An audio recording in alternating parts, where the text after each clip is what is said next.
Alright, so hello everyone, welcome to the stream. I've taken an actual look, I've actually got it up here right now, of the Live 2D full body tracking plugin, which is developed by, what was it, Jelly something? Jelly Dreams.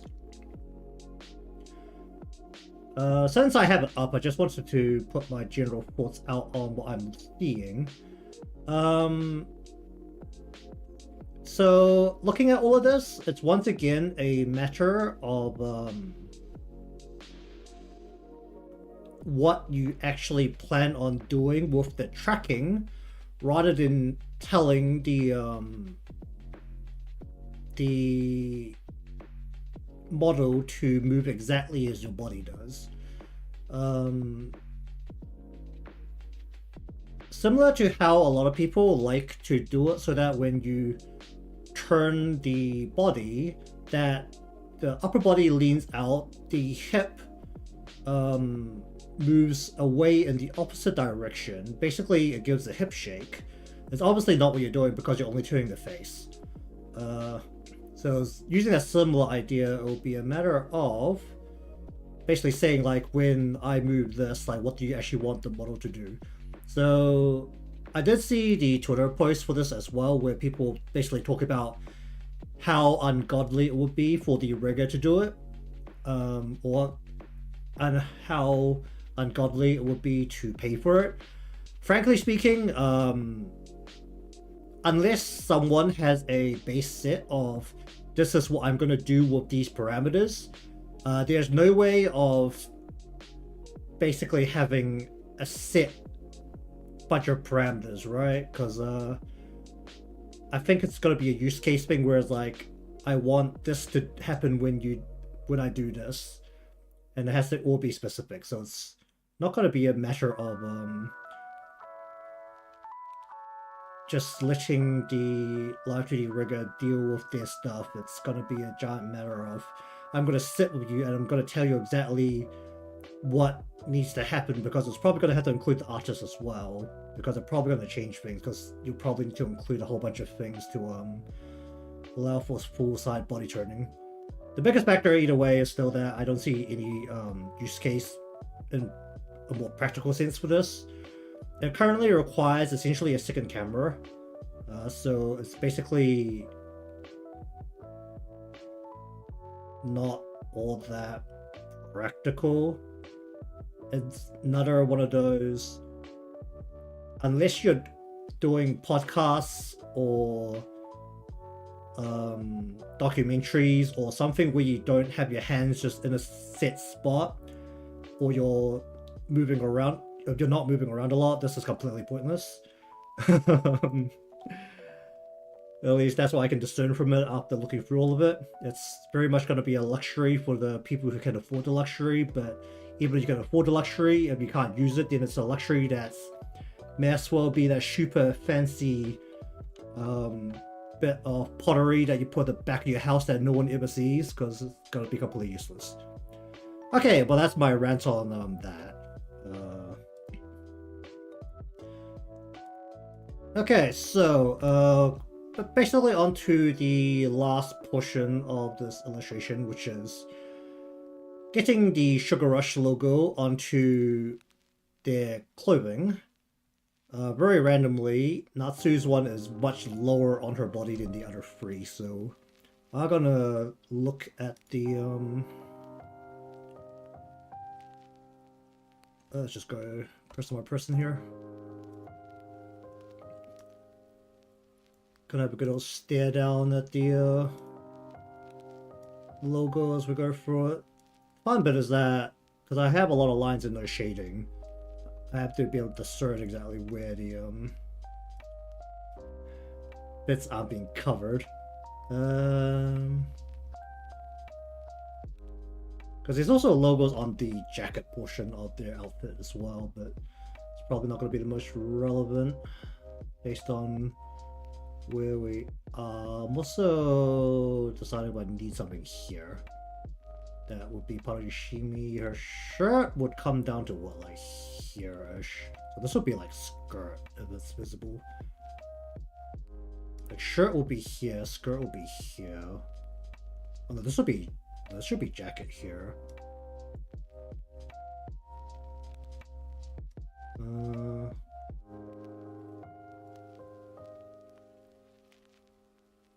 Oh no, this gap is hair. That was it. Okay, how do we want to go about doing this?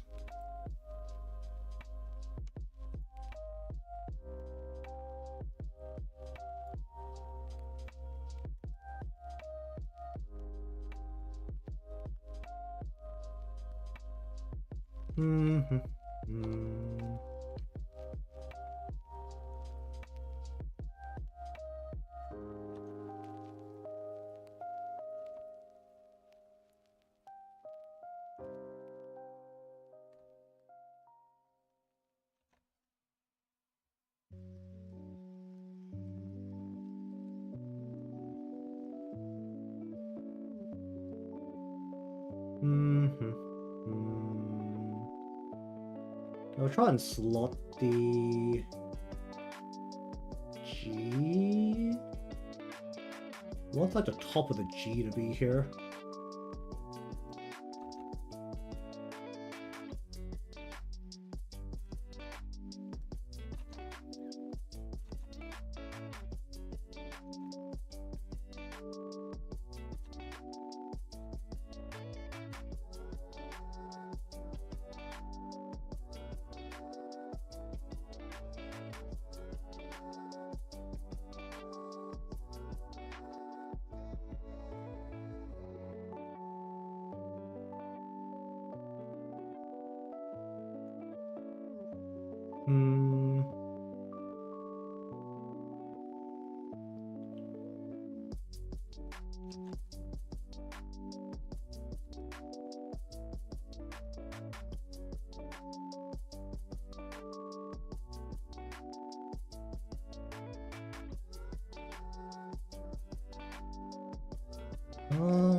Well, like the top of the G.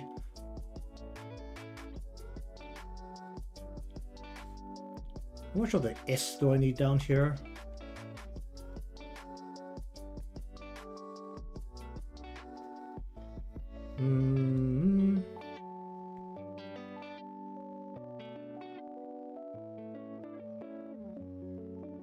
Just go like that. Where's the logo on this?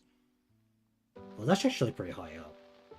Even though that looks more like a pin. There's a shadow below it, or there's a bit of thickness to it.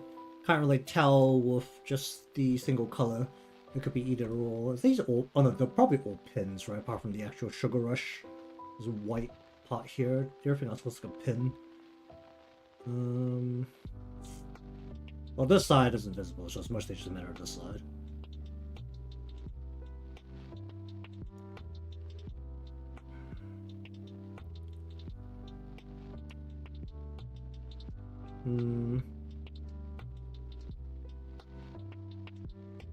Why does lean in on itself so much? Do I need to do something about that part?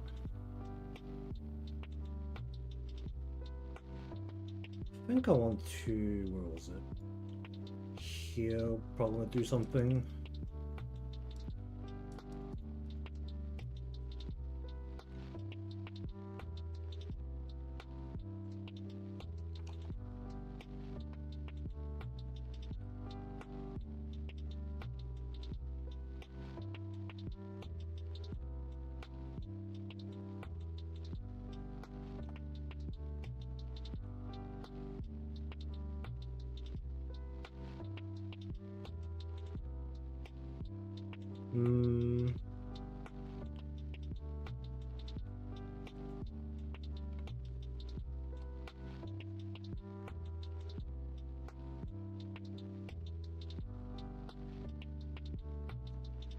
Go like that.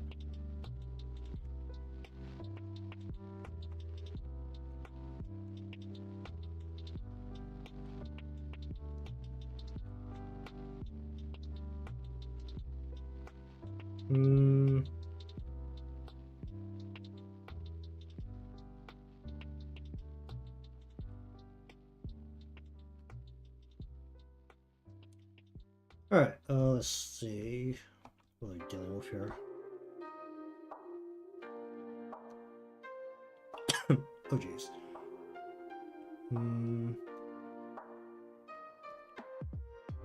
I actually need to change the angle of this a little bit.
I think I'm bringing this. The way I've done her collar, but I'm doing this like too early, aren't I? It's more like here.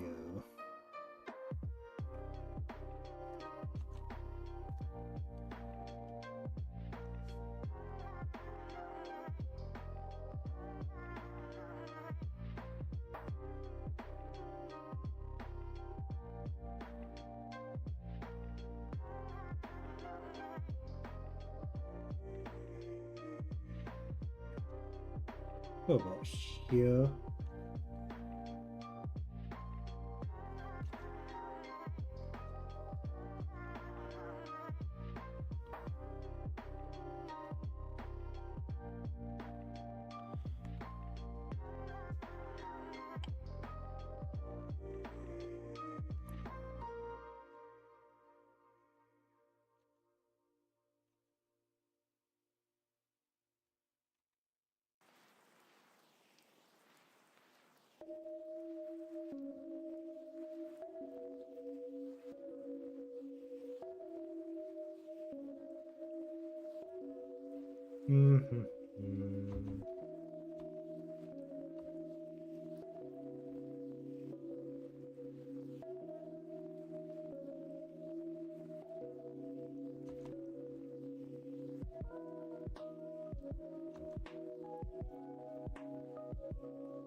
Oh god, let's see.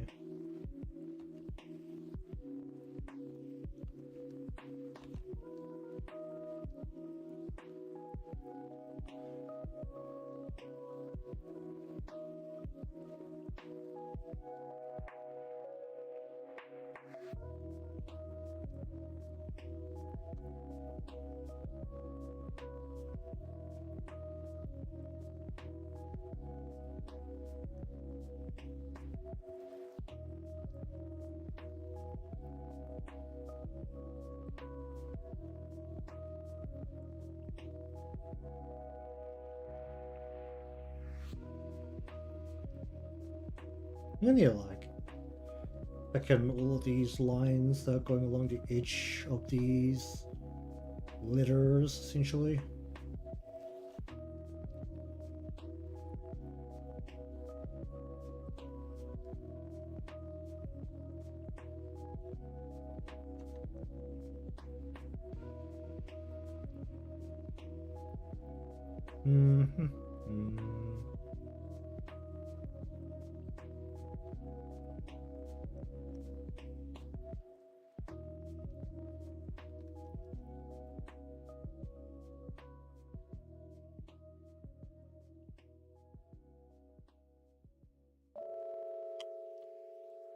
Look at that.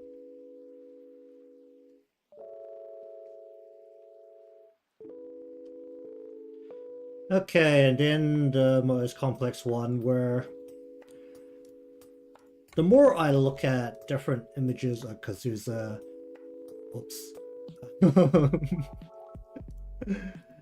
the more I'm not sure about whether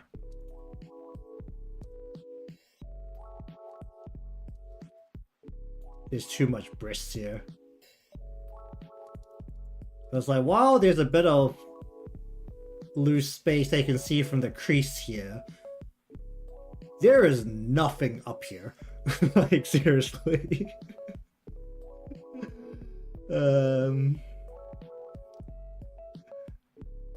It's like incredibly flat. I mean, all of them are, but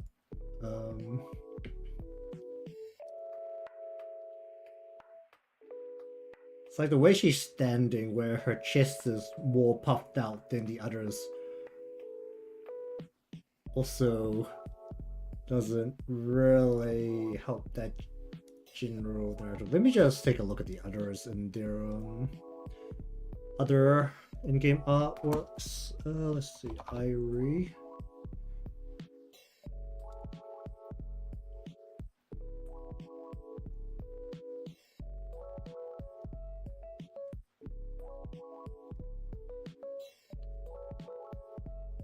Irie's wearing a sailor uniform, which has the bit on top. Let's see.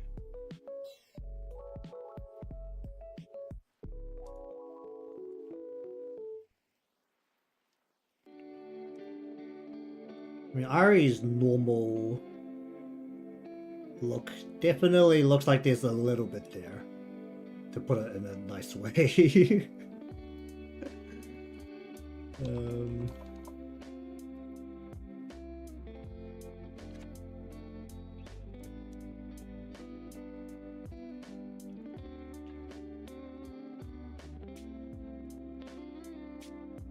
This Yoshimi's not facing the... She's not facing forward in any of her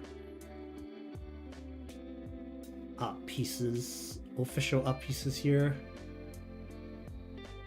That's not really much to look at. I think Natsu...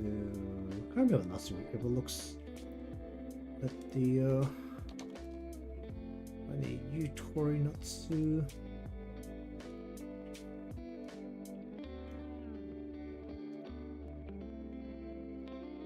And Natsu's normal one, you can see there's a bit there. It's not much, but there's a bit.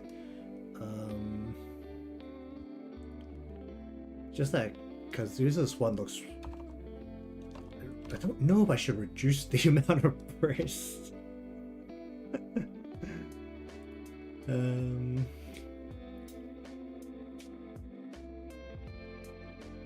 She is incredibly flat. It's also a problem that I don't have her normal version in the game, so I can't look at that either.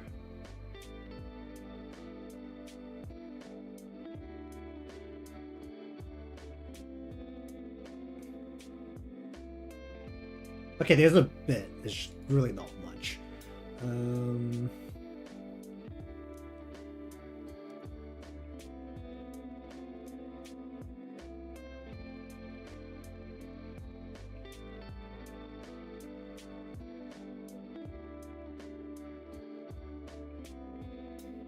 Yeah, the fact that there can be no noticeable bump along with the loose portion of the shirt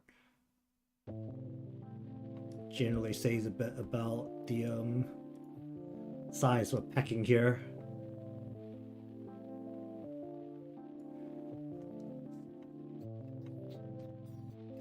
Which means that in a way, I might as well just like push the chest out and then actually have this hang loose all the, like mostly loose all the way down like this.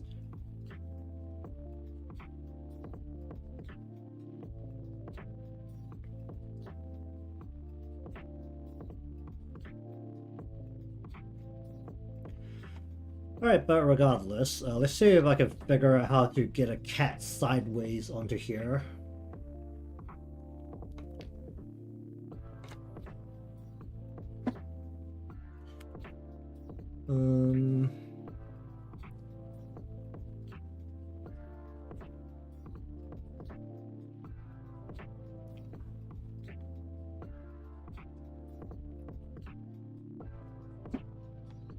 Why is my wire stuck down here?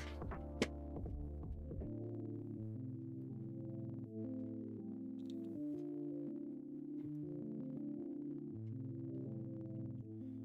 feel like I actually need less cat here.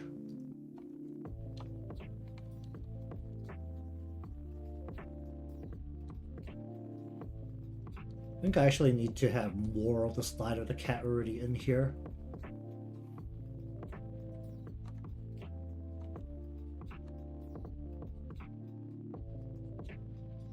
So let's say that the pole is actually like right here.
This needs to be earlier. And do we slip the ice cream into here?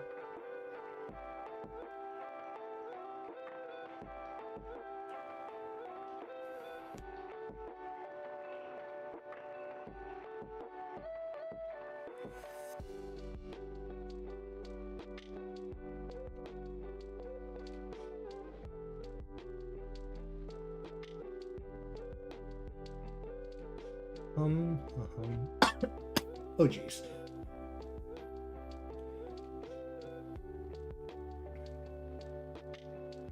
Something like that, maybe.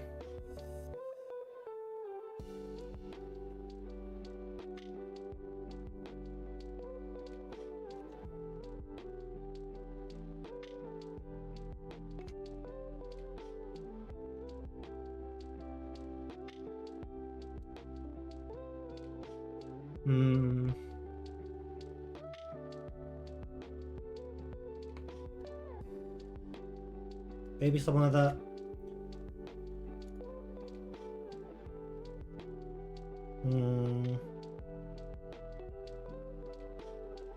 I'll just go with that. I'm honestly not too bothered about the sideways cat, in a way. As long as it kind of works, it's good enough.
Can I get in there and get that, please?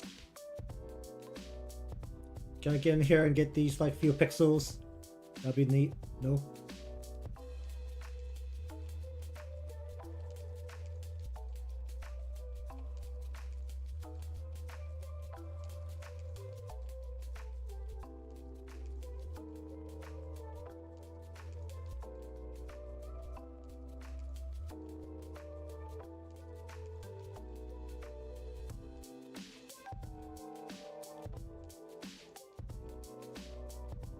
Hmm.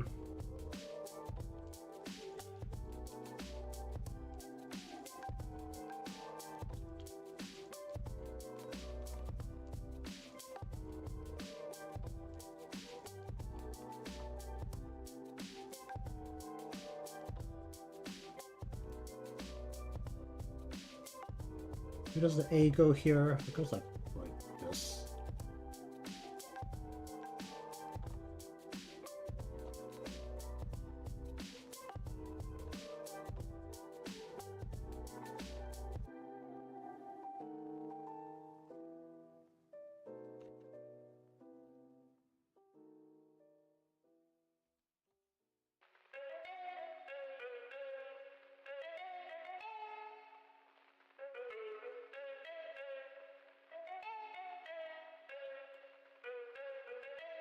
Oh, what's happening here? There's like this weird blue looking thing that I'm not sure. It doesn't look like a whisker.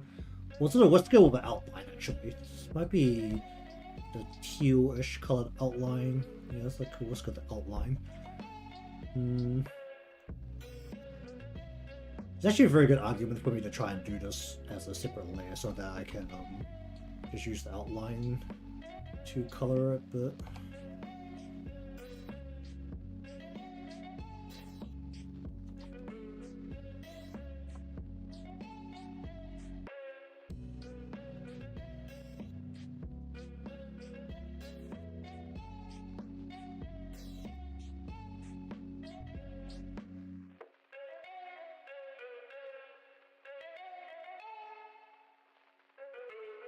R's not far long enough, is it? R should be like out to here.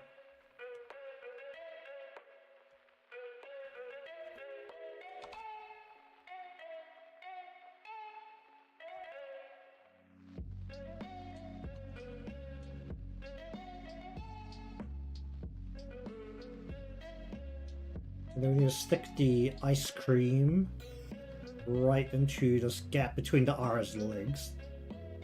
Probably could have phrased that better, but that's basically what it is.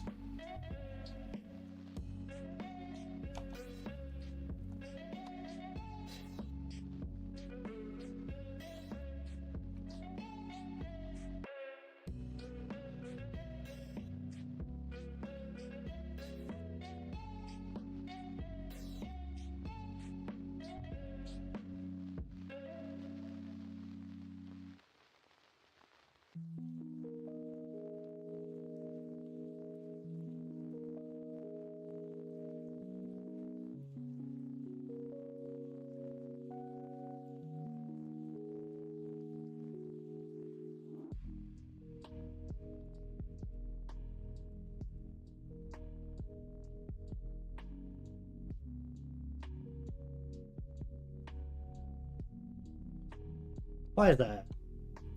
Probably a piece of hot chocolate so incredibly 3D.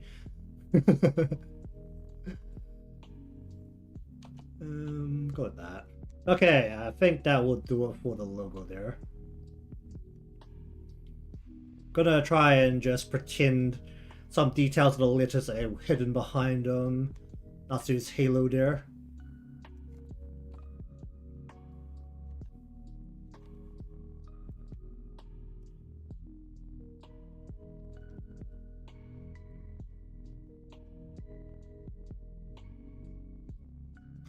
Okay, I'll go with that. Alright, now then, let us bring them all in. Oh, that's what I'm trying to do.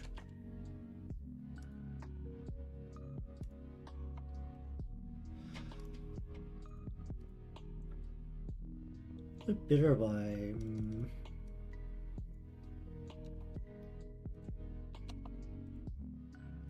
Alright, let's see how smoothly I can get these color layers in. And I see a leak already. That's not a good sign.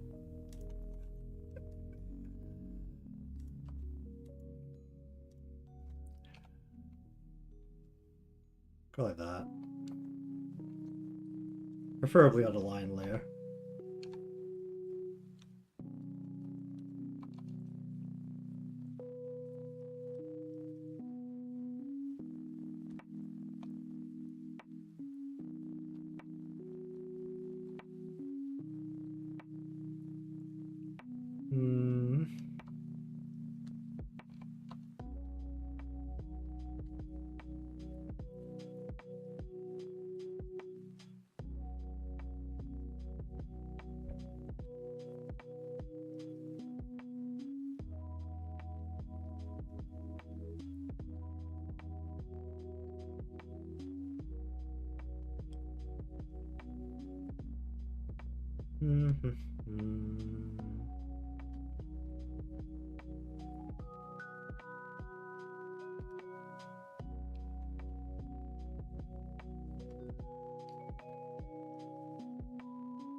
Oh, that's wrong.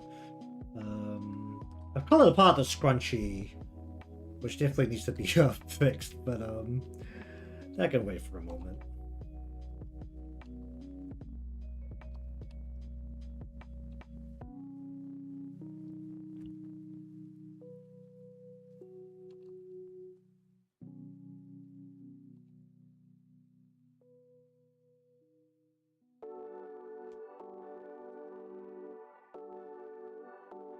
Okay, let me get a yellow color that's like used for most of our body here.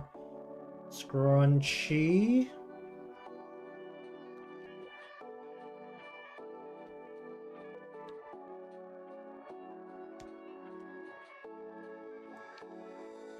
Get like a slightly different pink. Yep.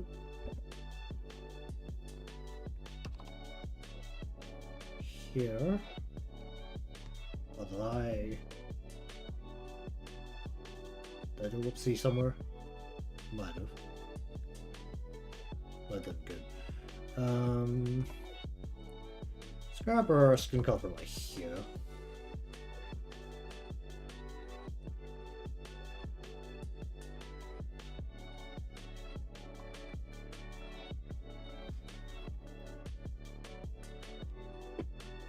Why are my wires getting tangled up? Holy shit.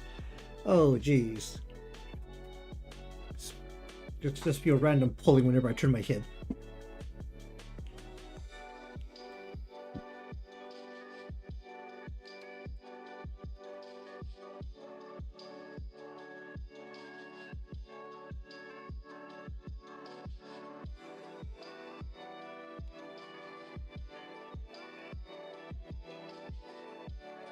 Oh, that's leaking.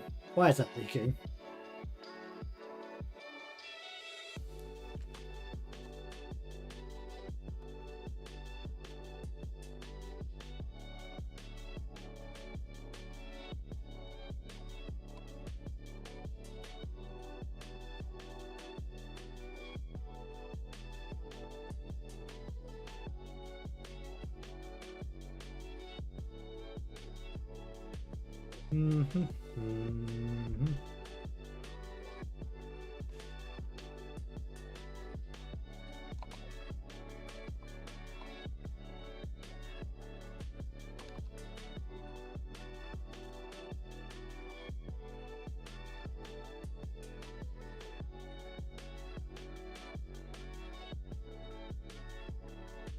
And I feel like I was being very random with the way I was creasing all over the place.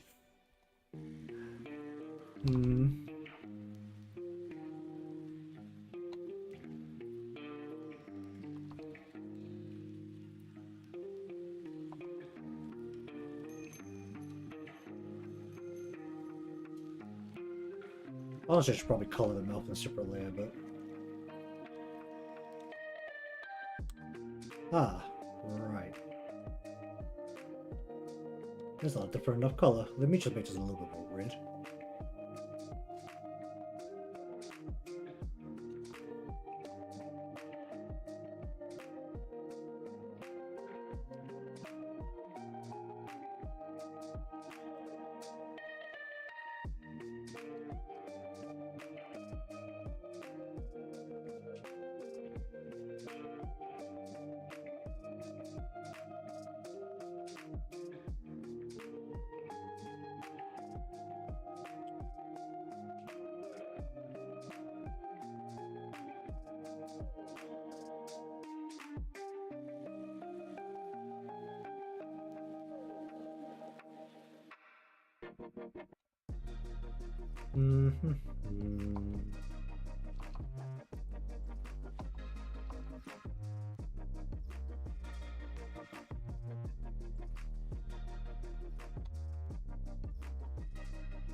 Can I just plant this in?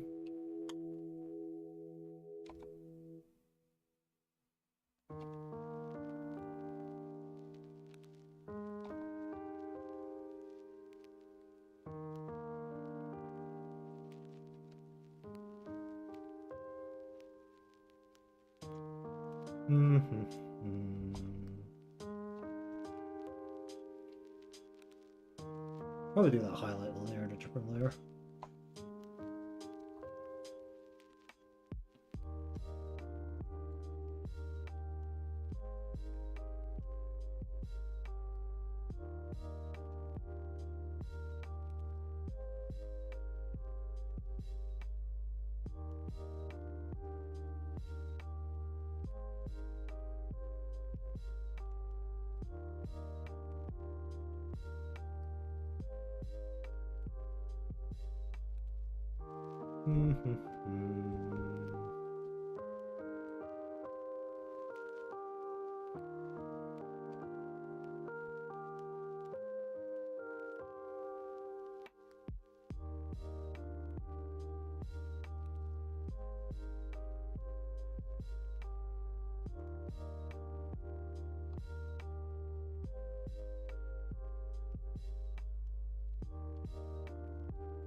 Let's just shoot his head.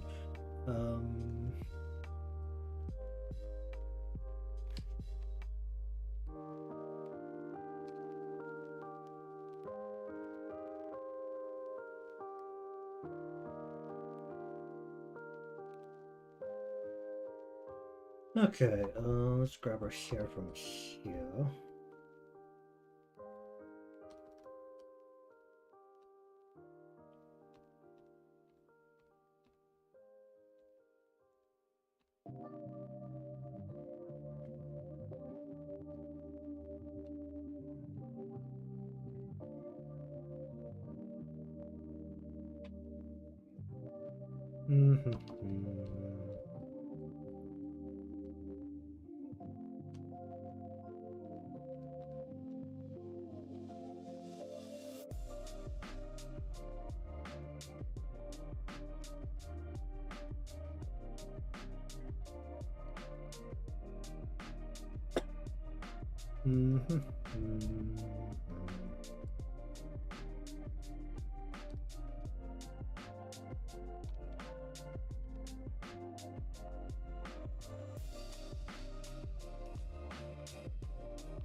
Oh geez, I'm having problems with coughing again. Oh wait.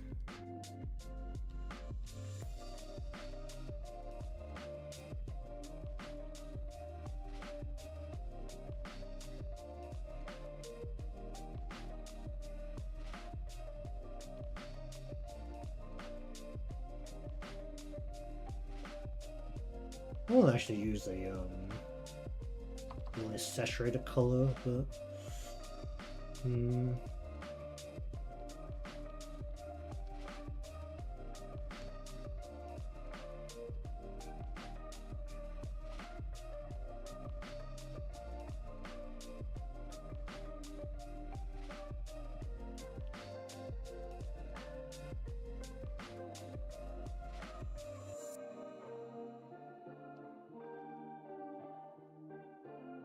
the ribbon is about the same color as the jacket.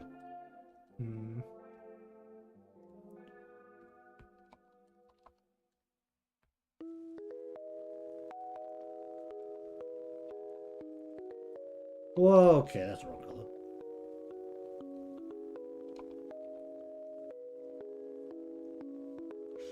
Okay, I think that's also time for me to what are we not using? Green screen.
Why are there so many gaps in this?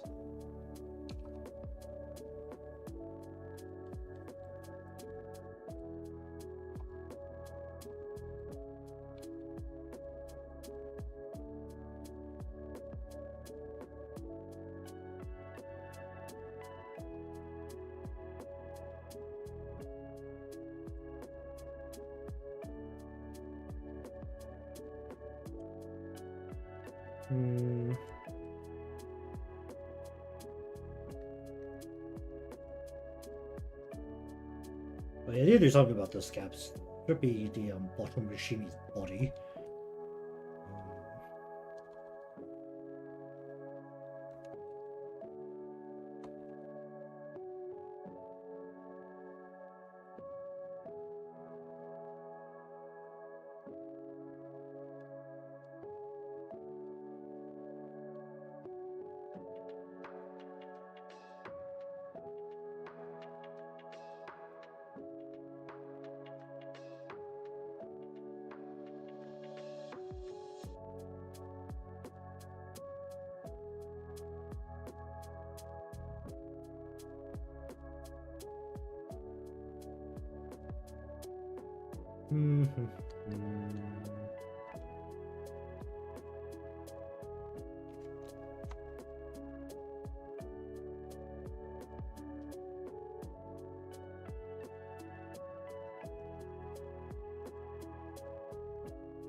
Actually, there's a lot of Shimi and Irie that I should be drawing in.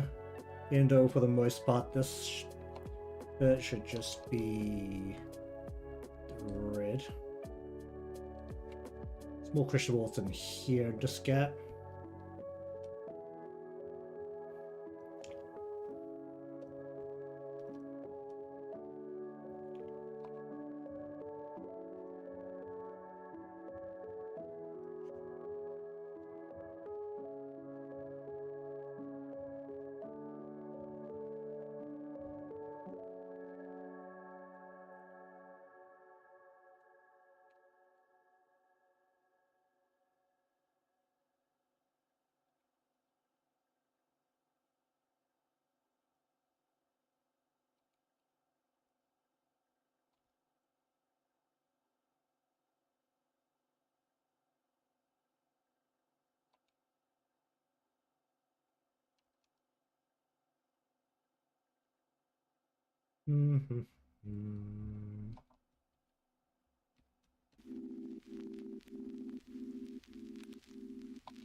This kind of grey color into her eyes.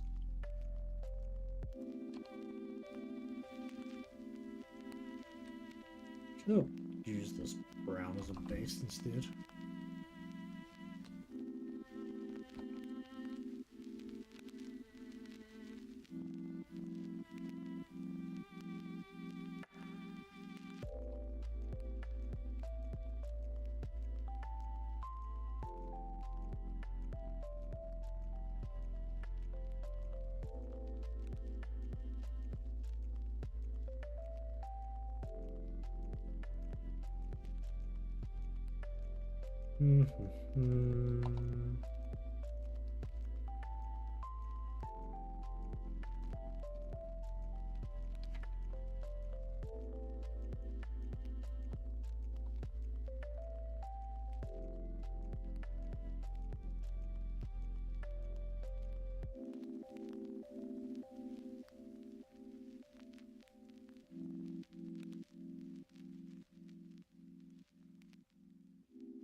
Surely just colored the halo.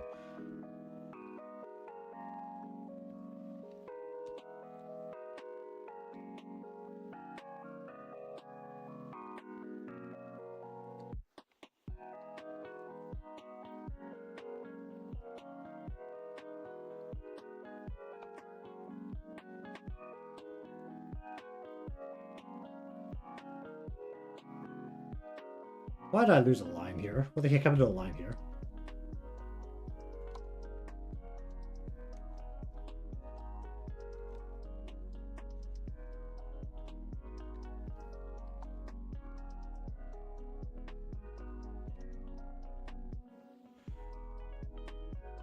A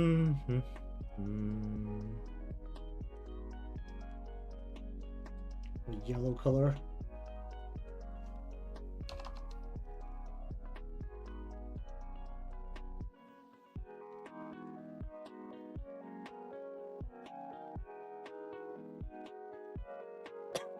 Probably make sure I'm going to try to take the color from the halo on the edge of it, where there's like a little bit of a color variance, rather than the white glow that's clearly on top of the halo.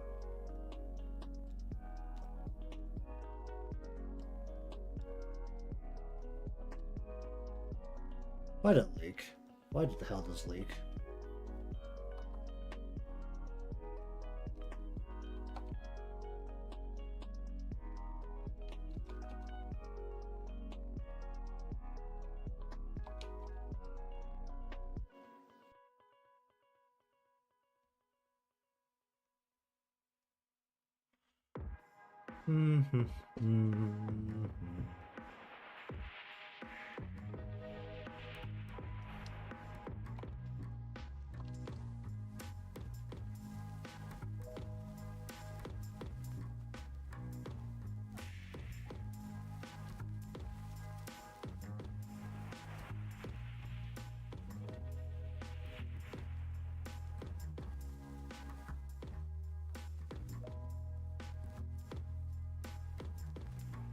I think I'm just gonna go for a skirt color here, I think.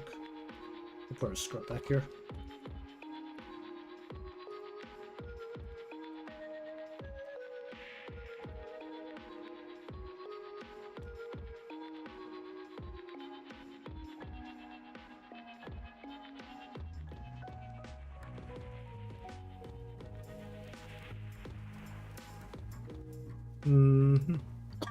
Oh jeez.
Her skirt being white makes it a lot simpler.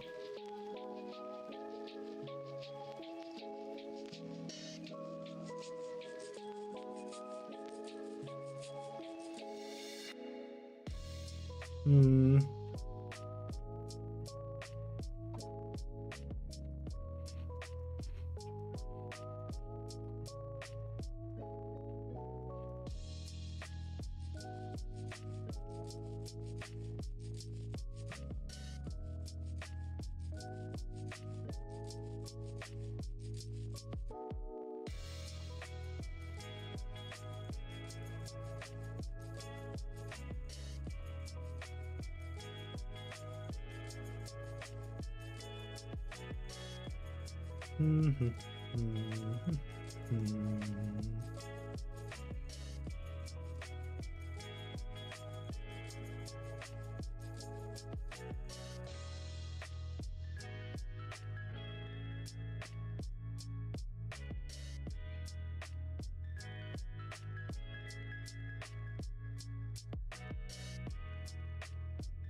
Oh boy.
Whoa! Don't do that.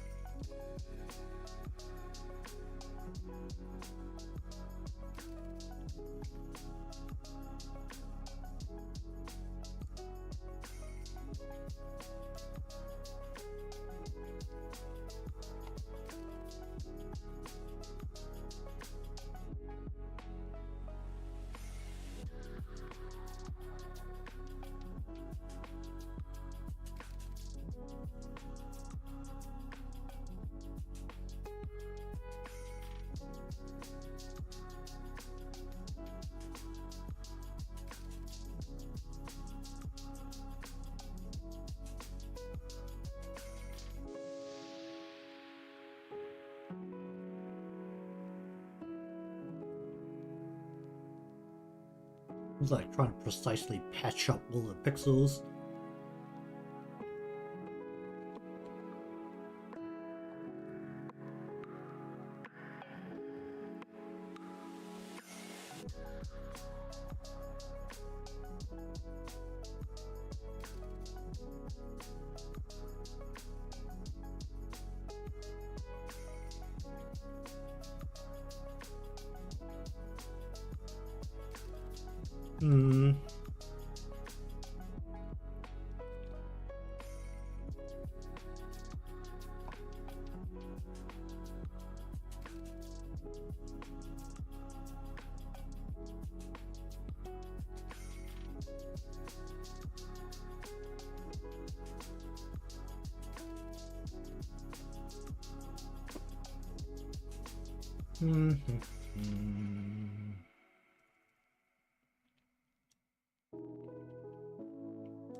Okay,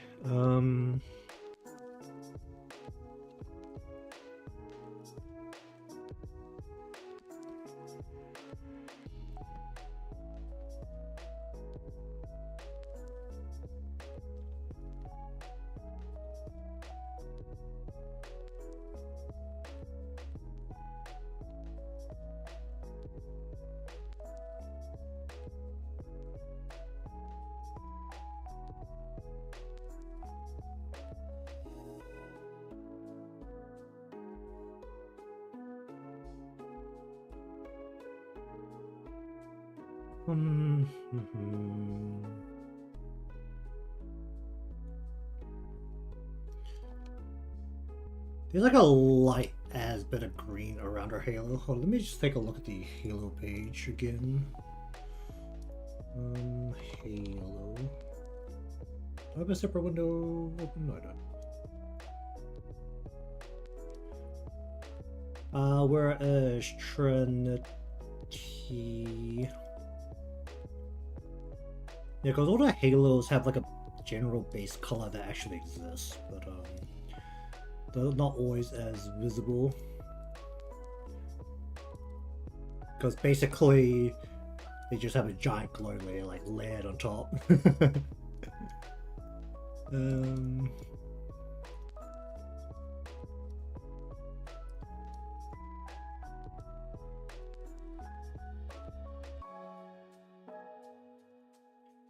Yikes.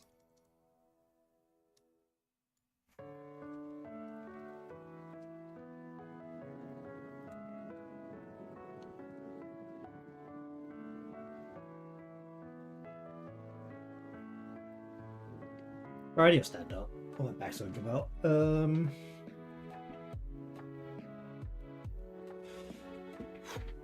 Oof.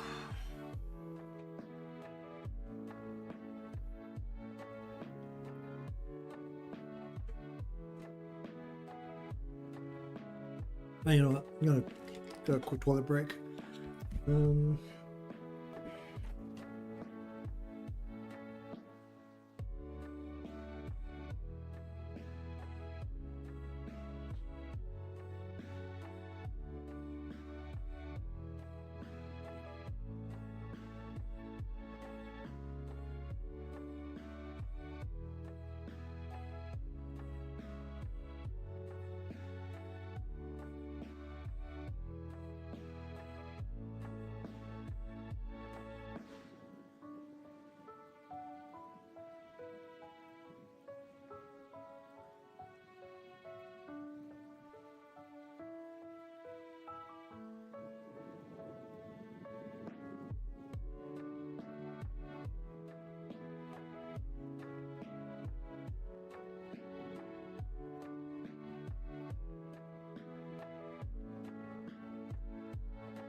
Alright, probably actually have a proper look at the other halos as well, since I have it essentially open. That is Irie. Natsu's got this like giant pink aura. Kazusa's one's like largely purple.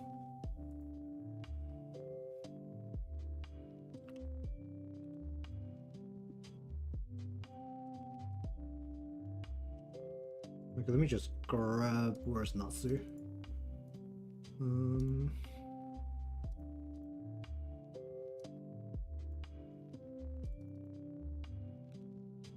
Especially just taking her hair color, isn't it?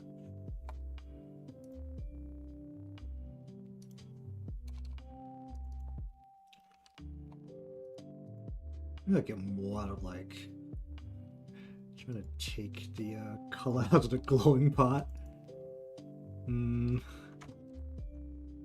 Especially just taking her hair color and glowing shit out of it.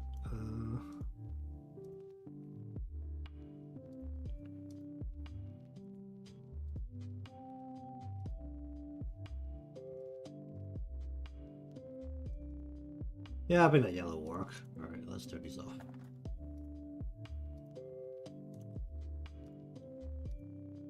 Okay.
Alright, where is Kazusa?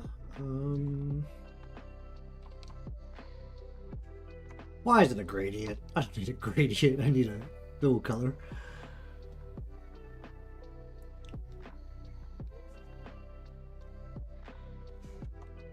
Not that.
Oh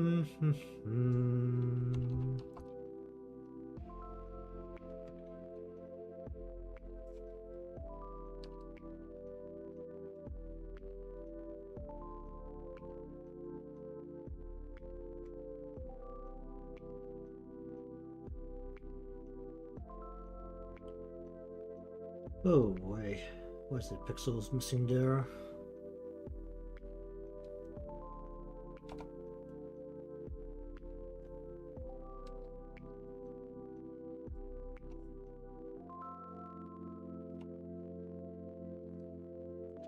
Hum.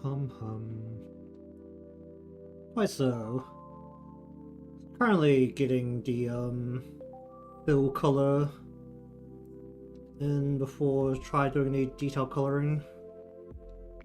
Just kind of see the general colors filled in the preview window.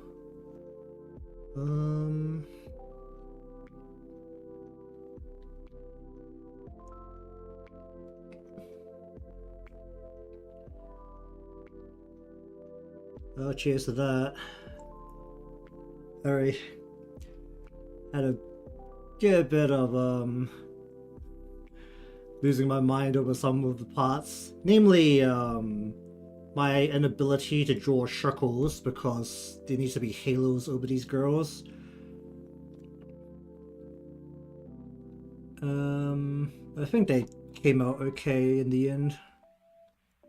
Where's her lash? Her lash color is basically black here, isn't it?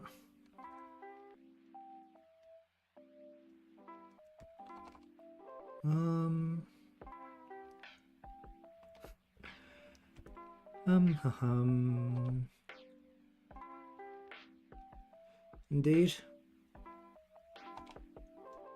Let's go. What do we take for base eye color? Just take this, I guess. What do we... jeez. I was gonna do that again when I try to fill in the white, isn't it? Let's just take her lash color and just slap into her brow color.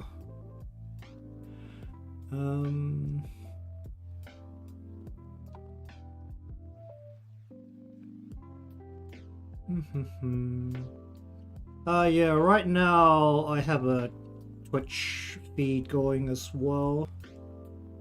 For the most part, it's pretty much just extra. It's very unmoderated over there. What color is this? White. And then what kind of red is this? Just your eye color red.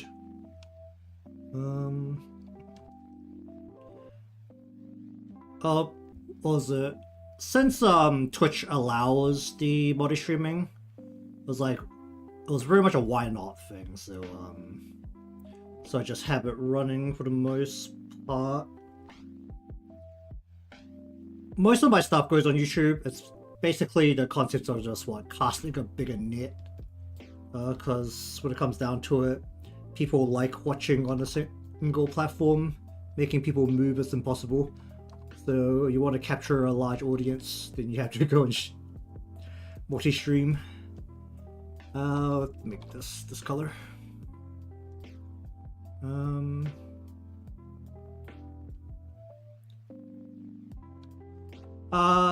My Twitch isn't particularly big. I didn't make much effort to grow there, because honestly, growing on Twitch is 90% going around and building connections to make people raid you, and I don't particularly like that, or like that concept. Mainly because I personally don't watch streams very much, so it does feel a little dishonest if I'm showing up in people's streams to just try and make them raid me.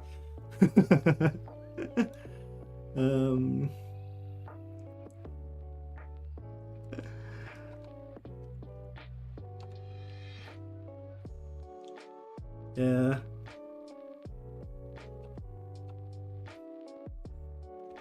Like, discoverability is so bad for live content anyway.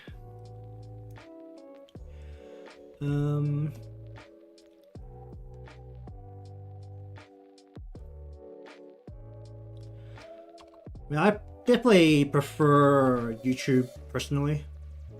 I should be putting more effort into video content, but it just goes nice and slowly. Let's try and get that all filled in. Doesn't really need to be definitely filled in. It's not going to be the most notable thing.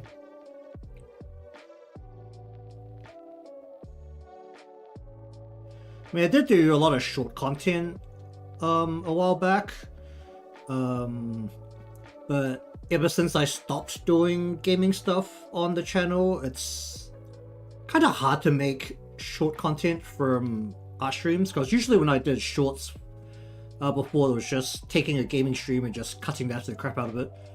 It's like anything that was mildly amusing, you could just cut it and turn it into a short. And then I could also take that and just slam it straight onto TikTok as well. Where is Kazuza's Halo?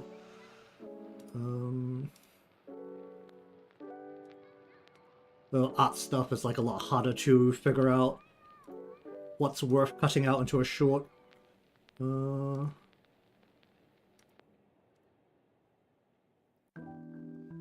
Wait, is that middle part of the Halo see-through, or is it not? Hold on, I need a different picture of her.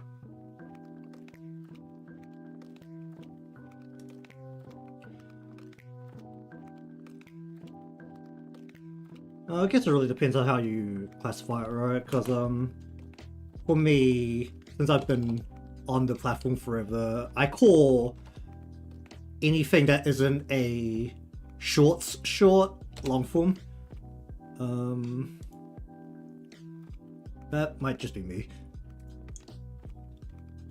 Let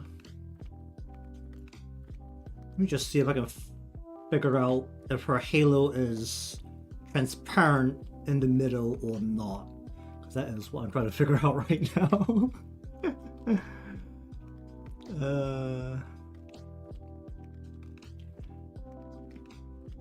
Oh yeah, that's happening, isn't it?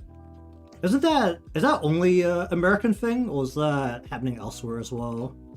Because as far as I know, it's probably... Actually, wait, no, they're making them sell it, right? Even though the company's in Singapore. Because they're selling out the US thing. Like, the US holdings. But as far as I know, because I know Australia, I think, was talking about following the US, but where I am, I haven't heard anything. I mean, I'm next to Australia, so if they end up doing it, then we'll probably end up doing it too. Either way, it's still the largest audience in America, so if you lose the American audience, it's basically dead for the Western side anyway. Or at least for the English-speaking side. I still can't tell if this Halo is transparent in the middle or not. Hold up, let me just turn on the game.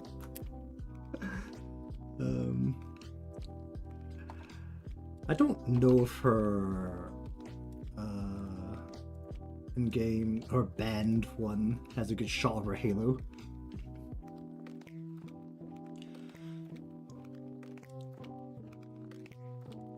Just give me a moment. I'm trying to turn on BlueStacks, and it's the 50/50 whether Blue Archive will even turn on. Okay, BlueStacks is turning on. Let's see if Blue Archive will turn on.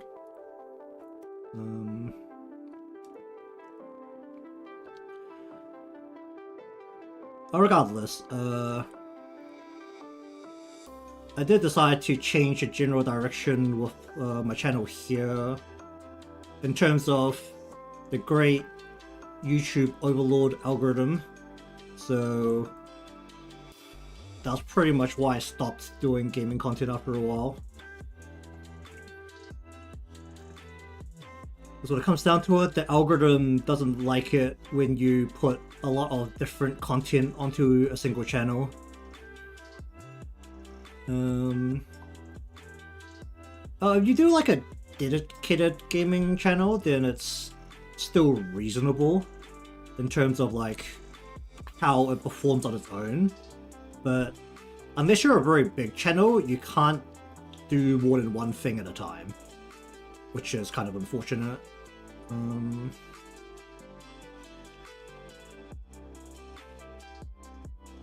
Because I used to just do like a gaming stream to finish off the week as a kind of like cool down for the end of the week. It's like brain off, just play game, don't think.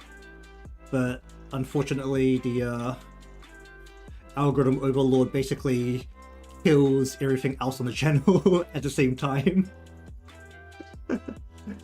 It's like, oh wow, your audience doesn't seem to like this gaming stuff. Well, it must mean that this other stuff you normally do isn't good for them either. It's like, what? Why? It's like, why? So honestly, yeah, until you're a very big deal on YouTube, you aren't really allowed to split the audience at all, is what I've learned.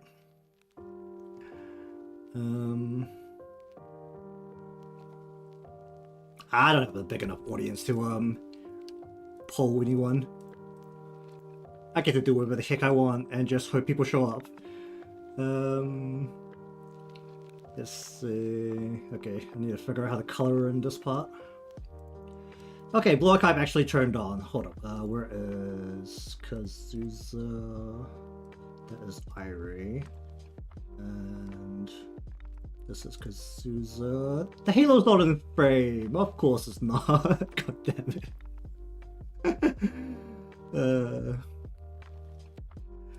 Alright, where is Kazuza?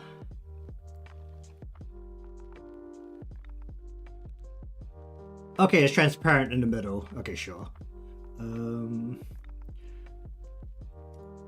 Just for reference, I am currently looking at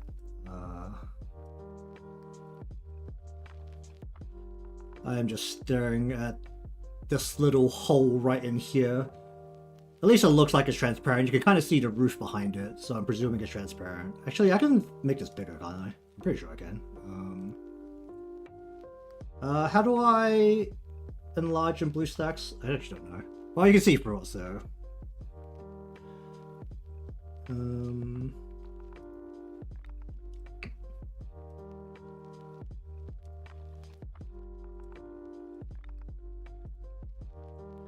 Yeah, Blue Archive is probably like amongst the bigger gacha games right now. And it has an anime season going, so, you know, you gotta ride the hype and get some fan art out to get those interactions. Is the best way to put it. The glorious life of a, artist who isn't big enough to just be able to do any kind of original pieces and expect to get any kind of interactions.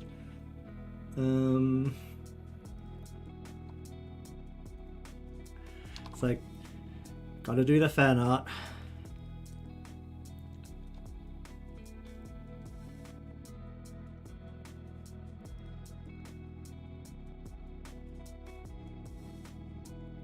I do play the game a lot though, so I do like the series. Well, I don't. It's just if I want to, because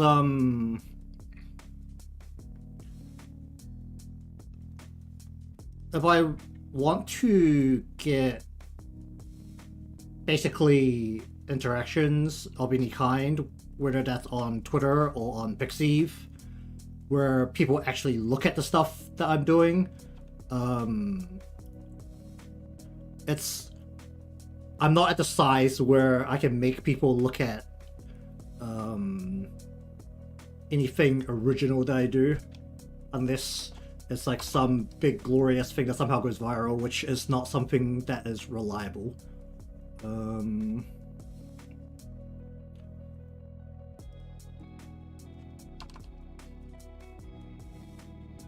I think I can actually like show it off in like one screen on my Actually, can I? Let me see if I can order my Pixiv. Let me look at this. Pixiv. Oh, I've got no safe for work stuff on my Pixiv. Yeah, I can't show my Pixiv directly. Hold up.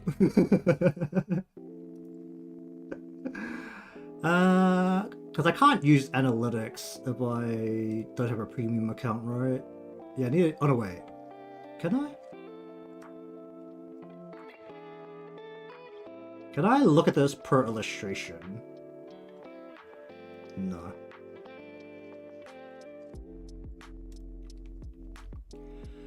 Can I turn off the R18 stuff?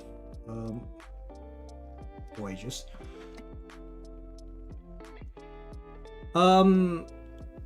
I play primarily Princess Connect. That's the main one I mess around with. Genshin I have played. I wouldn't say I'm that big a fan of it. The way I describe how I play these kind of gacha games is if the gacha has to double fist you in the butt to get any kind of character or get any kind of character variation out without actually destroying your wallet, I don't want to play it.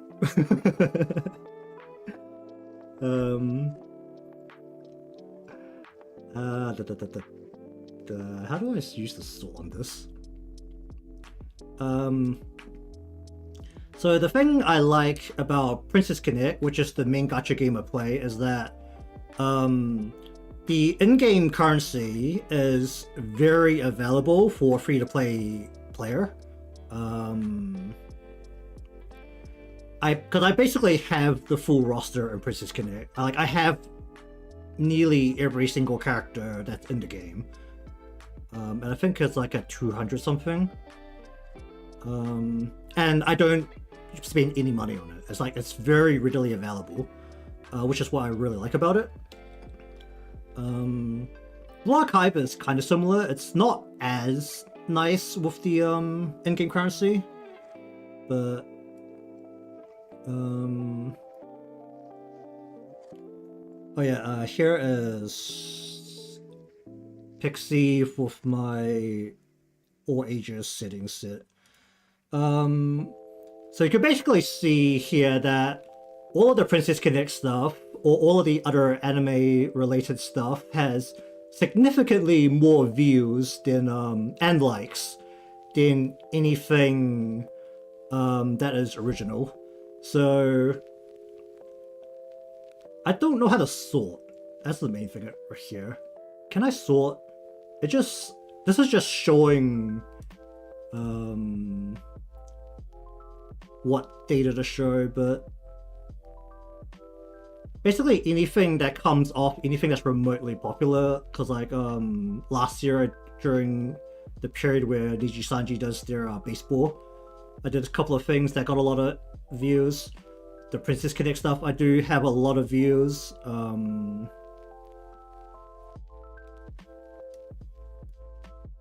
there's like Blue Archive stuff, a lot of views.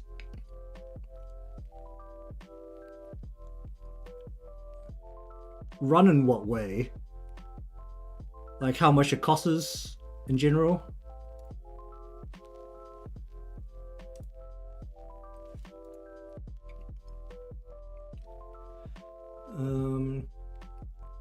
So the gacha itself is... So the Princess Connect gacha is 1,500 gems for one roll.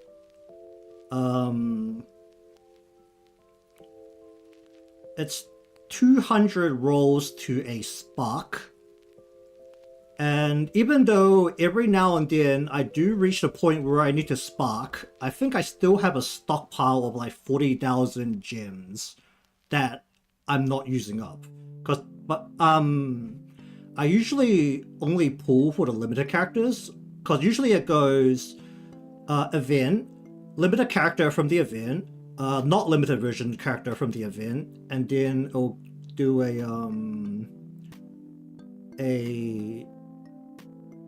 Fest character, which is like their extra limited characters, and that's usually limited. And I'll only pull for the limited characters. Hold on, I can turn on Princess Connect from here as well.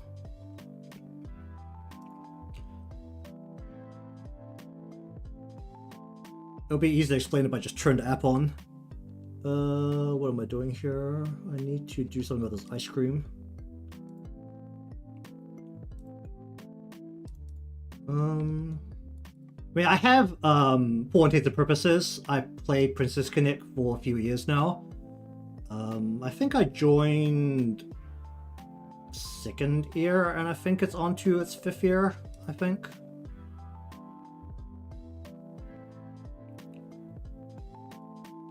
So I have been playing it for a while.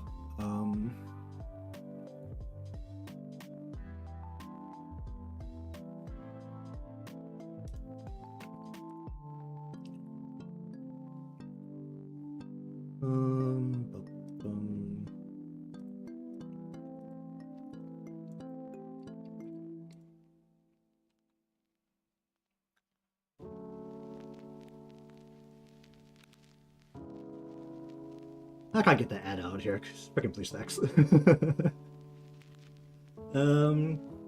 But so you'll see, like, over here, okay, I've got 20,000 gems right now. The gacha is, yeah, whatever. 1,500 for temple, and then, not this, the spark is 200, so it's 30,000 yeah, 30,000 gems to a spark. And even though I spark like every 1 or 2 gacha like changes for the limited characters, I haven't run out of gems in maybe about 2 years. So you can see generally it's pretty generous with the in-game gems. I think the event, hold up, there's an event going right now, I can actually look.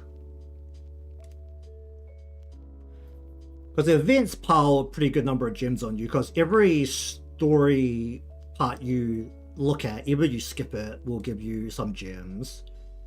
The gacha, I think, for the event is a decent number of gems here. Clearing all the maps the first time for the event is about 15-ish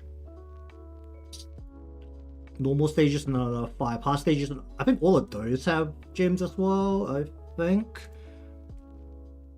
There's like, I think 20 or 30. So that's already another like, I think like just finishing the stages in an event probably gets you 1 pull. So it's like, it's a lot of gems at a time. And the story, I think, was like 50 gems per story part you read, I think, maybe. I probably have something stockpiled somewhere, because I haven't read all the story. So each story part you read is another 20... No, you get 20 gems for reading the story, like, going into it.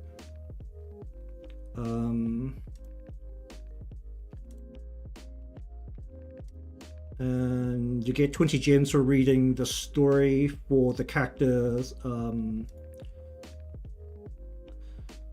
then there's also extra parts with more stories. Like, they throw gems at you in this game, so you really don't run out. I mean, I can't say anything about the English version that was running for a little while. Because that was run by Crunchyroll, and I don't have a very good impression of Crunchyroll. So for the most part, I'd rather not comment on it.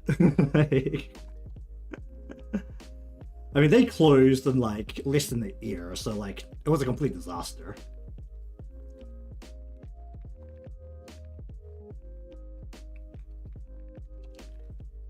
Like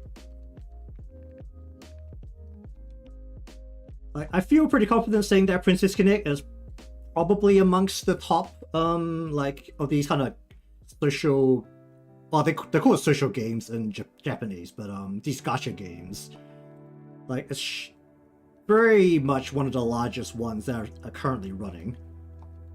And somehow Crunchyroll made it explode within a year, so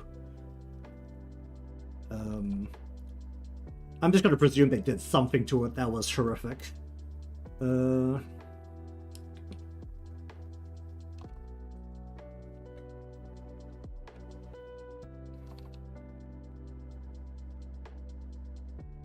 Yeah, it's like, I mean, even looking at the screenshots when they first announced that they were going to be localizing it, I was just like, how did you change Oni-chan into Mr. Nice Guy? Like, who approved that?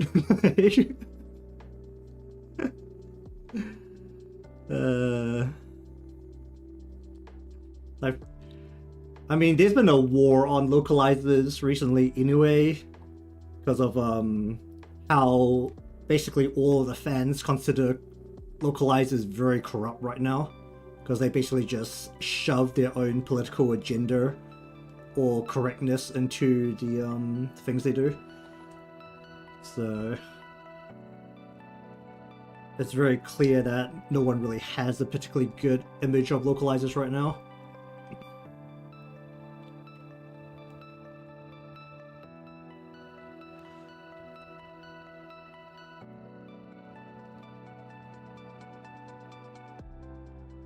Yeah.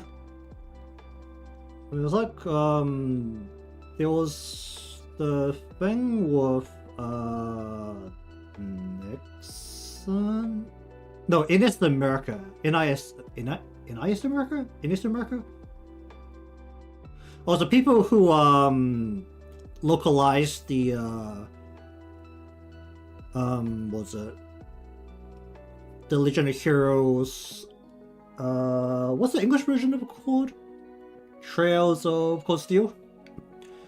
They did a essential like live stream interview where they openly admitted to changing things that they felt wouldn't fit, even though the fans were literally in the chat just saying we don't want this. And they were just like, no, you want this. So, you know, it's not a very good impression for localizers right now.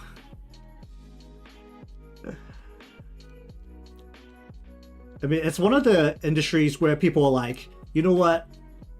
I'd actually be happy if AI takes your job. So then we could get less of the garbage you people are putting out.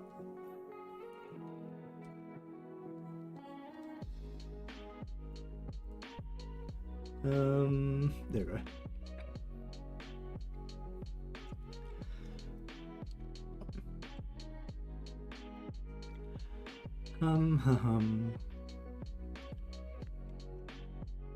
Well, the problem is that it's not writing, it is essentially editing, because they are just changing it to fit what they want rather than keeping to what's actually written.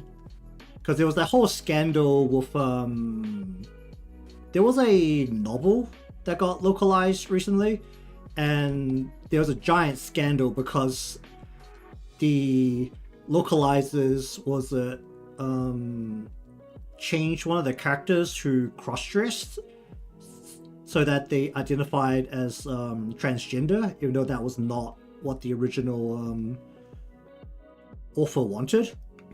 And then the funny part was that the author found out and they were just like, what the fuck, change it back. And they had to reprint the whole bunch of volumes because the actual original author actually came out and was like, no, that's not how the story's supposed to go. So, you know.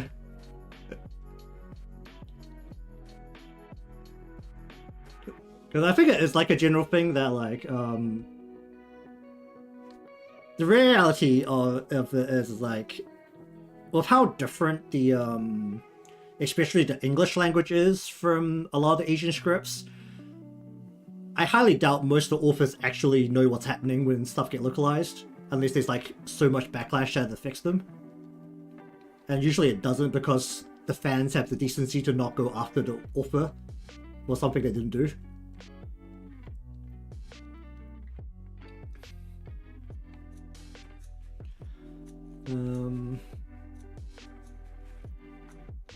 I don't know, it's like, you just know that like they're definitely in trouble when the author comes out and tells them to fuck off.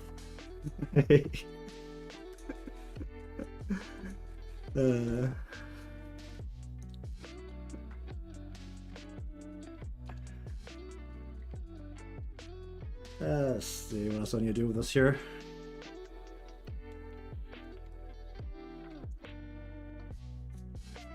I think the other funny one with it was a Japanese artist. Was it when one of those Twitter virtue signalers tried to call out a hentai artist about the stuff they did, because they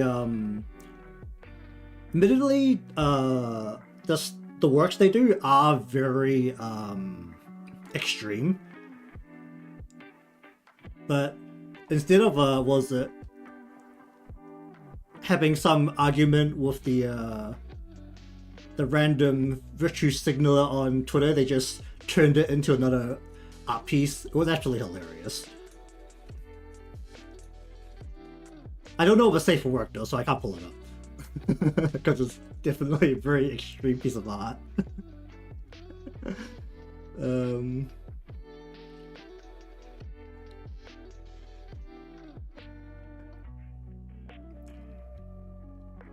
But it did go into like some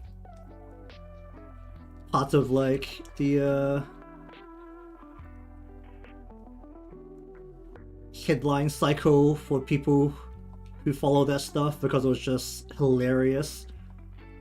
Like, yeah, like you can keep yapping, I'm gonna turn you into another piece of work.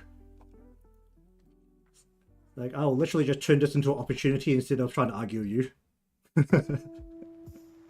Which is, I think, like, generally an attitude you kind of have to take when you do anything that's like, what do you call it, creative online. Is just, I'm not going to give a fuck.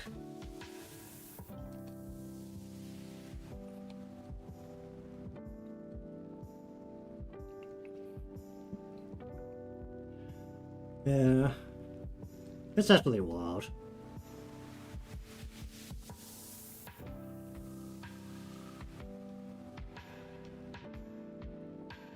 I get them sometimes coming into my stream because they like to mention how my my model generally leans towards a more feminine appearance, even though I clearly have a deep male voice.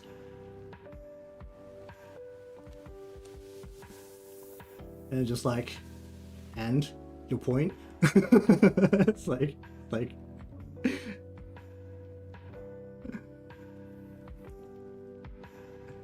it's just like, damn right it is.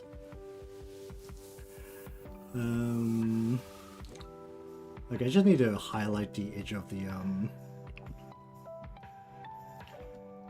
cat here.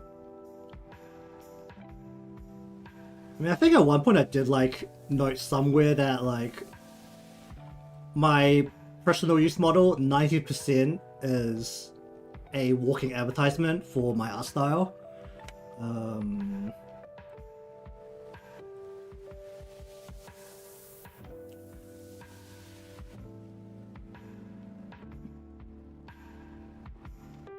Yeah, that is the thing.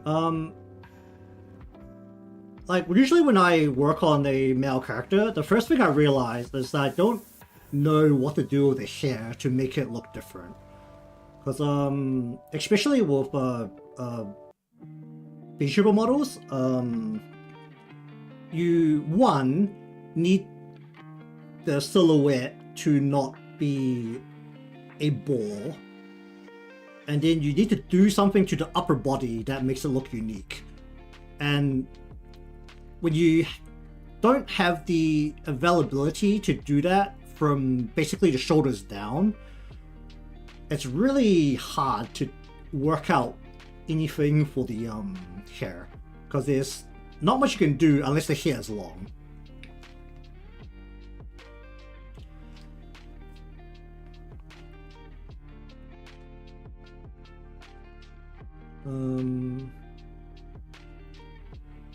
If you ever come in while I'm working on a VTuber model and I'm getting down to the area around the feet, you'll hear me constantly say something along the lines of, oh, who cares? No one looks down here.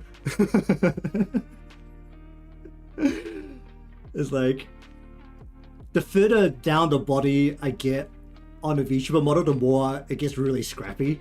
It's just like, yeah, like I need to make sure the detail on the top is good, but like when I get down to the bottom, it's like, who cares? No one looks down here. We'll see if that changes when the if they perfect the full body tracking that is doing the rounds right now.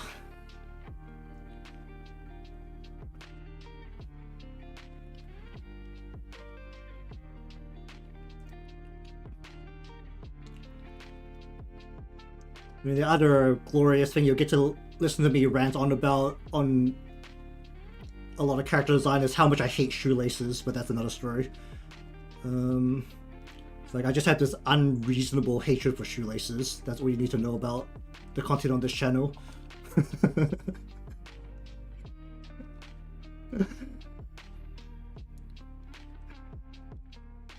is very much bypassed a mild level. It's a very unreasonable level of hatred that I have.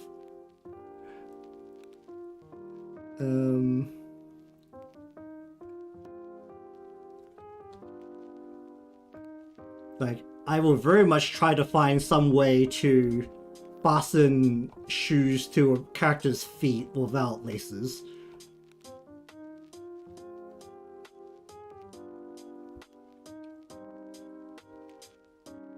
Or the best way to describe it is these Velcro straps are great. You could make the general assumption that if what they're wearing looks vaguely like sneakers or looks like those long gothic boots, they probably have laces.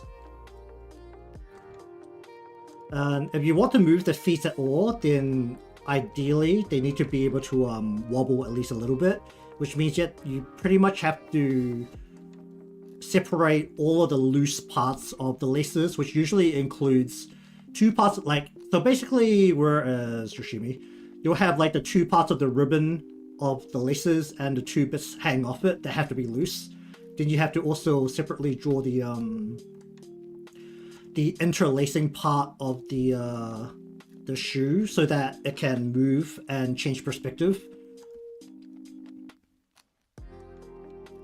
I think I've done it like maybe about twice, with the few times that I have actually decided to draw some kind of sneaker instead of some other kind of shoe.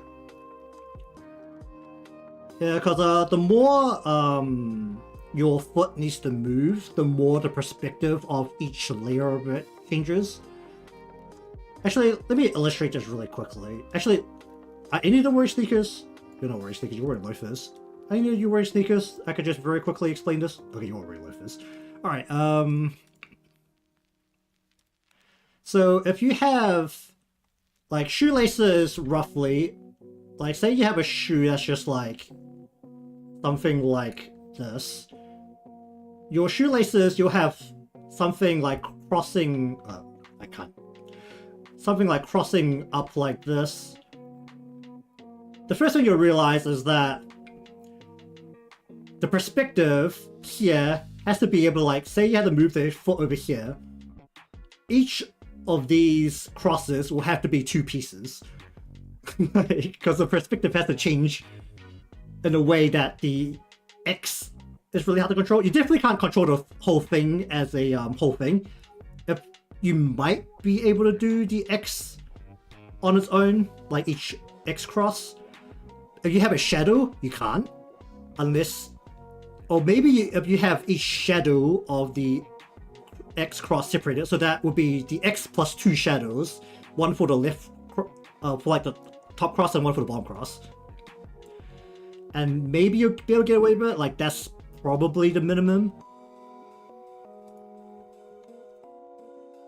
Realistically speaking, if you see any VTuber models that have the really awkward shuffling motion on the legs, it's probably because the parts aren't separated for you to turn the feet.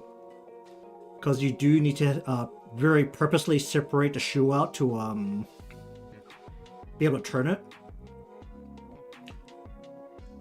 I do a fair amount of live 2D. I'm personally more interested in animations, so knowing how to do things other than the front-facing VTuber model is kind of important if you want to do anything that isn't the front-facing VTuber model.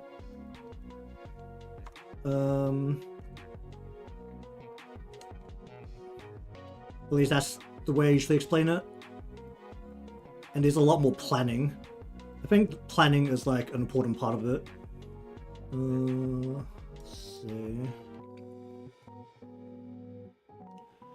Yeah, this is... How many models have I been through? I'm definitely into the double digits, I think. Oh, wait, 1, 2, 3, 4, 5, 6, 7, 8. I think this might be 10, maybe. It might be past 10. It's not that impressive because my personal model is a testing ground for anything. Because I do both the art and the rig, so if I want to try something, I can use my own model for it. So it changes a lot.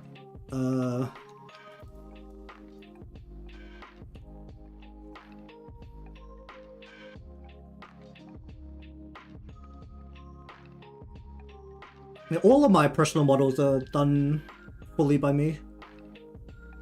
I think I have a couple of showcases for my personal models, maybe. The funny thing is that I very rarely completely finish my own model. Usually it's finished to the, wow, it doesn't look, like it looks mostly finished, but there's probably something like that's not complete. Like for this model in particular, I think I haven't exported one of the motions because if I turn to the left like this, the arm doesn't move properly. So I'm pretty sure I forgot to export something, but because my camera looks at me so that it's mostly me looking to the right, it doesn't come up often enough for me to bother fixing it. It's like if I make a, like, because I've been a bit better about making showcase models more recently, and I actually finished those, but my personal model is like almost never finished. Oh yeah, I don't finish models very often. I'll get around to it at some point. I don't know if I want to change anything on it. I looked at it again a little while ago, and I feel like I need to change some of the parts because it doesn't feel very good.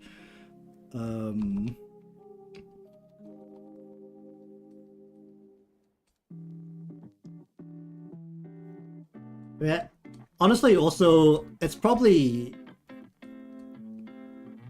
generally enough for me to just have a showcase of the fact that I can at least draw a male figure in to show off the motion.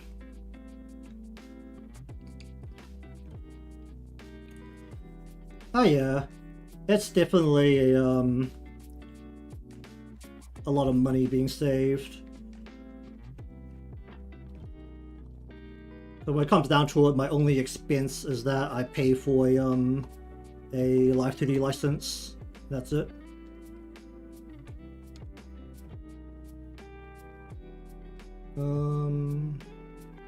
Just drawing the eye white for all of them.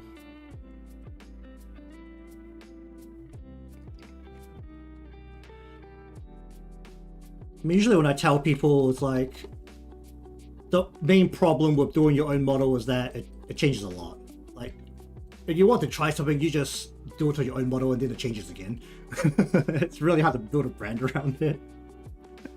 Because, was it? My stream start screen is, I think, about 6 or 7 models back now. My end screen is only 1 because I only did that recently.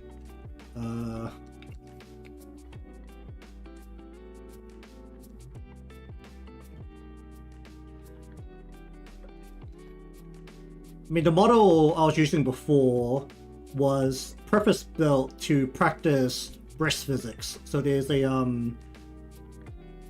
large pair of breasts attached to it, as people like to point out. Go.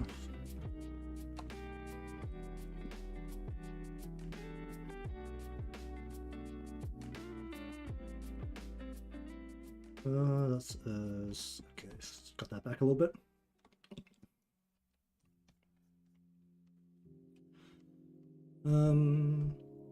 Yeah, it's like supply and demand, right?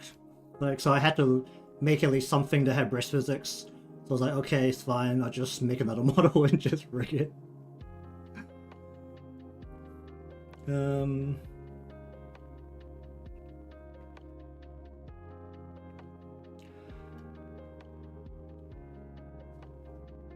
Yeah. I don't know. I always feel like it's a it's like, it depends on what you're doing, right?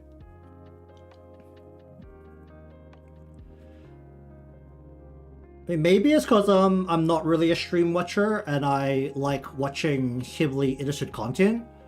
I really don't like what's effectively the camera being distracting unless it's in context with what content's being delivered.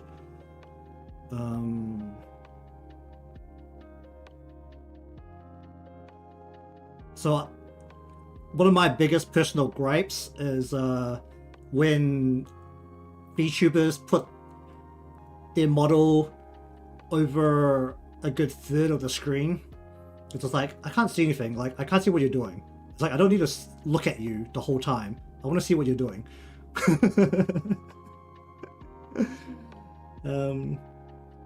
Or the general fact that I'm also one of those people who really hates the overlays where especially for games, where the game screen becomes smaller.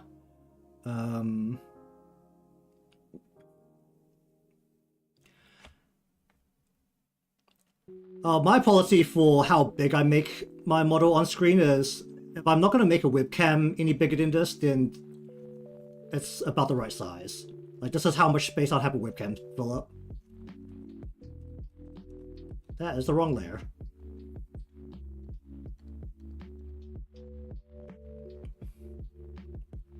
I mean, usually the main thing I tell people is like, you shouldn't underestimate the number of people who watch streams on their phone. If you reduce the screen size and then cover it with something, they can't see anything. I mean, I got to really appreciate it when I lived in Asia for a bit, because it was actually pretty common for a lot of households to not have a computer. So it's like, if they were watching anything, it would be on their phone.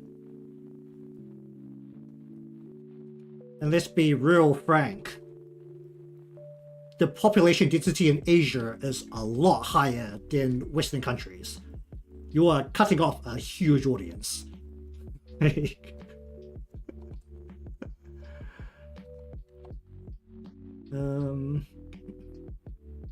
I mean, when I was over there, I was considered the weird person that insisted on having a numpad attached to their laptop.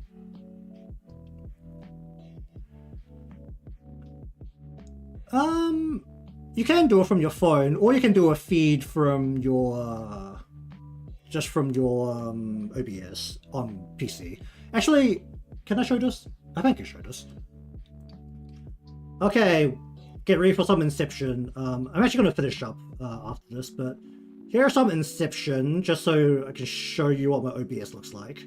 I have a vertical feed here.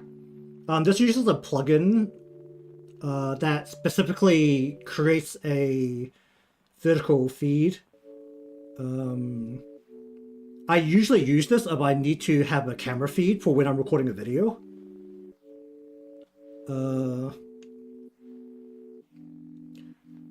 Cheers for the follow over on the Twitch side. That was from Twitch. So I can technically send out this feed individually from this main feed. So if I wanted to stream to YouTube Shorts, I want to stream to TikTok, I could just use this feed. But honestly, I just use this as a camera.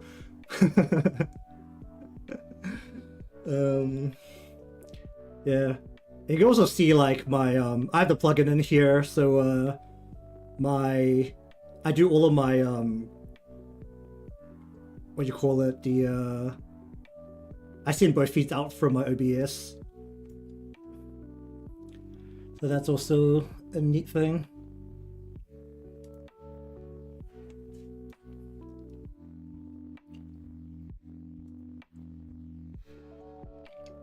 Oh, it depends how you set it up, right? I think it's good for just chatting. Like, it makes sense for just chatting.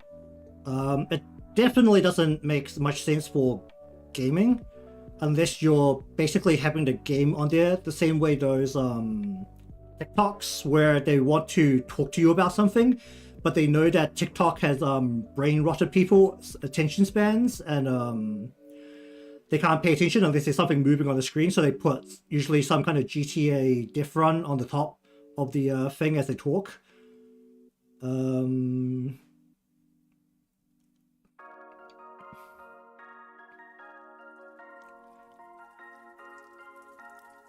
I mean, if you use it as like the main window for gaming, unless your game itself is a vertical screen, because there are games that have a vertical screen, so like I'll give them credit for that.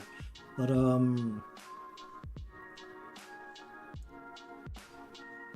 like otherwise, it's basically the same as the great sensation of Twitch's titty streamers, as everyone likes to call it, where you're trying to show off your body on camera more than the game, which is in a little window in the corner of the screen.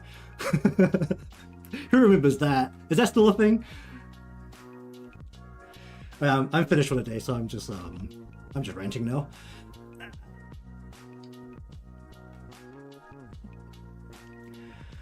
Because I know they had the crackdown on it a little while ago, where you were no longer allowed to very purposely make the stream focused on the sexualized part of the body. Because what was it? It was the I think the one before they banned it, or they cracked down on it, was the wearing green screen underwear and having the game be played from their buttocks, from each butt cheek. I mean, I only saw the coverage from Moist Critical, so I got to see the was it Apex Gaming on the two cheeks. What was the one before that? There was the one where they had the practical periscope view on their butt crack, where you could actually see the wrinkles. So I don't know how that was not being banned. Actually, no, I think they did get banned. But they had like the butt crack cam, and then another one. I think they had like there was a lot of butt cams. I remember that. I think someone else did a green screen on their chest as well.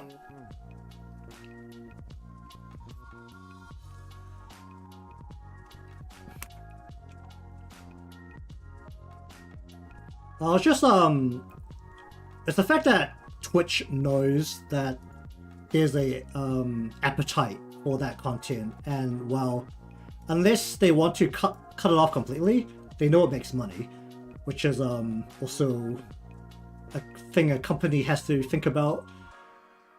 See any other weird parts here? Hmm.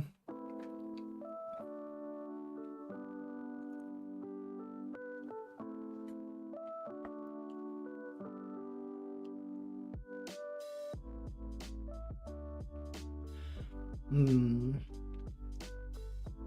Actually, I need a green screen behind it to see any weird pixels. Where's green screen?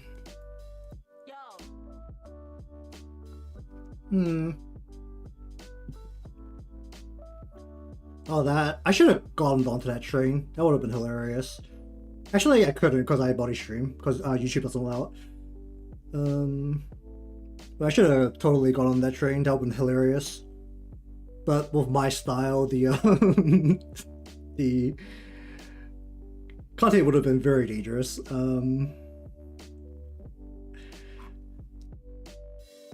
Or the best way to explain it is that I'm much better at round the lines than more firmer lines. So the result is that I am significantly better at dealing with a smaller body than with a more larger sized body with finer lines forming the shape of the body. If you get what I mean.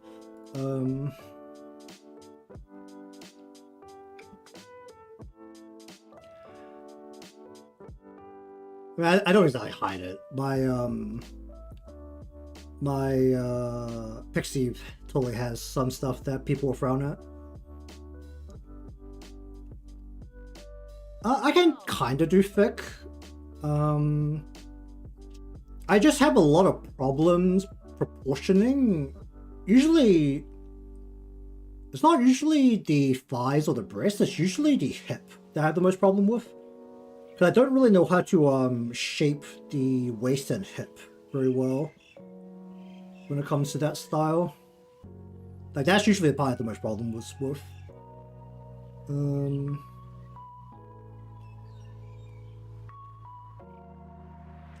Or it's what when the body is not completely front or back facing or completely side facing, I have a lot of problems with the general hip shape.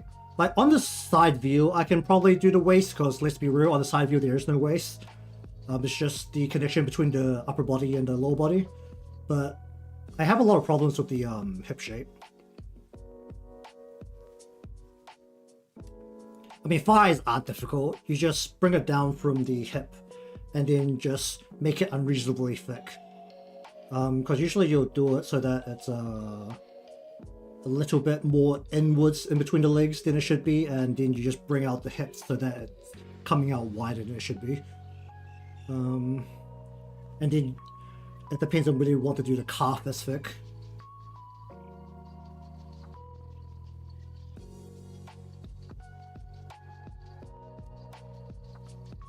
Well, it depends how you define thick, right? Because usually it depends on the body width. Actually, I can explain this. Hold up. Because a lot of what proportions a body. Let me just get a black pen now so you can actually see what I'm doing. Is essentially just like, say we've got like a body here, right? The core part of how thick your character is your shoulder to hip ratio, which for me is not usually this far out, because the first thing you'll notice that usually the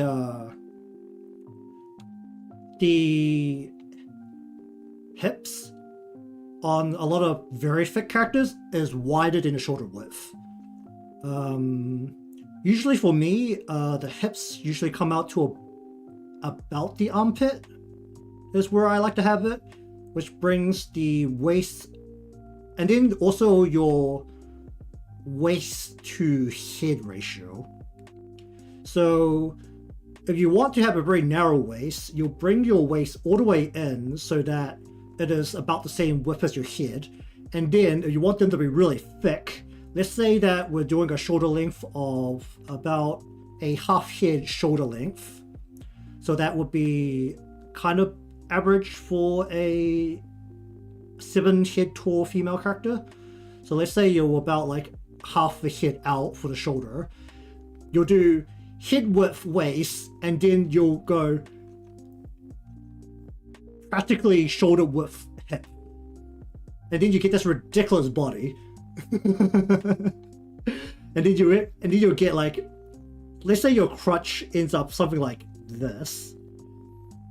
This is really rough. So you'll end up with a thigh like this. It's like, so you get the general idea. Like,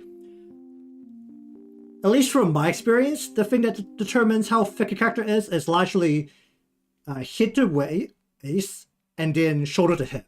Those are the two things that I usually look at for how thick a character is.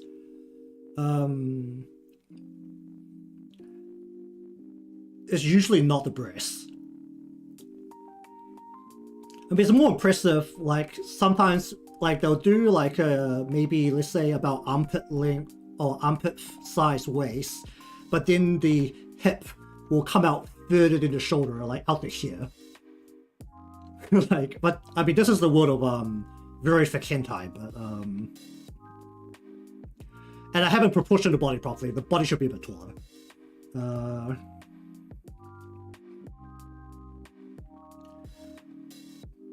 Just looking at the time to see if I really need to shut up or not to let people sleep.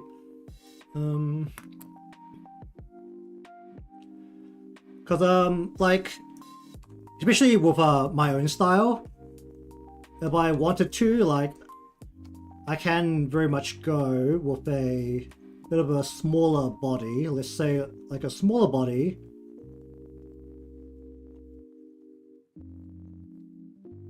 Proportionate, like, something like this. Into hip about like here, let's say.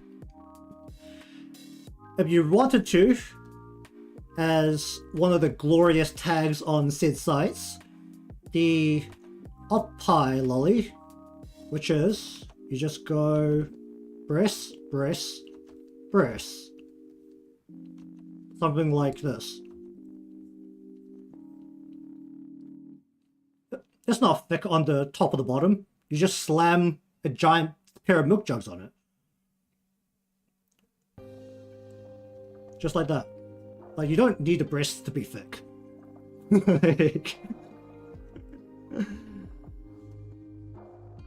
Just like that.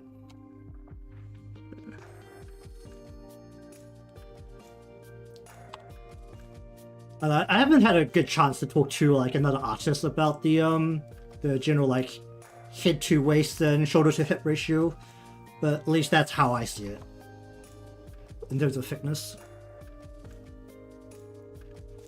So just trying to like see if I can spot out any like weird bits that will bug me if I don't fix it right now. But I think it's actually okay in terms of the flat colors.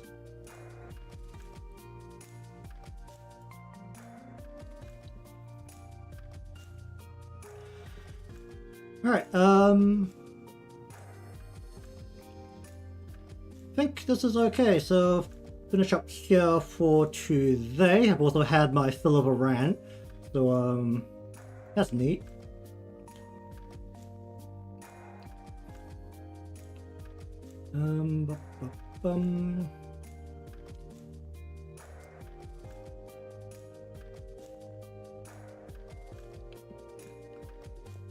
Yeah, it's well, it should be a pretty light set of colors, right?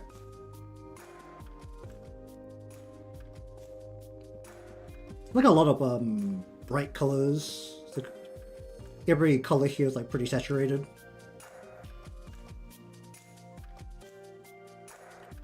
Alright, but either way, I should probably let people sleep now and shut up. So very, very much for watching today's session of black colors and line fixes, and also the cat. Holy shit, that cat sideways logo of a cat. I still don't know if I need to reduce those breasts, because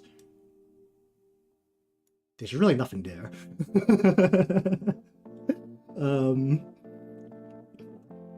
But either way, if you want to see more of this in the future, remember to be following or subscribed to see when I go live again and when I finally get around to putting out the videos, because I have rewritten the scripts and I need to start recording that and start editing that.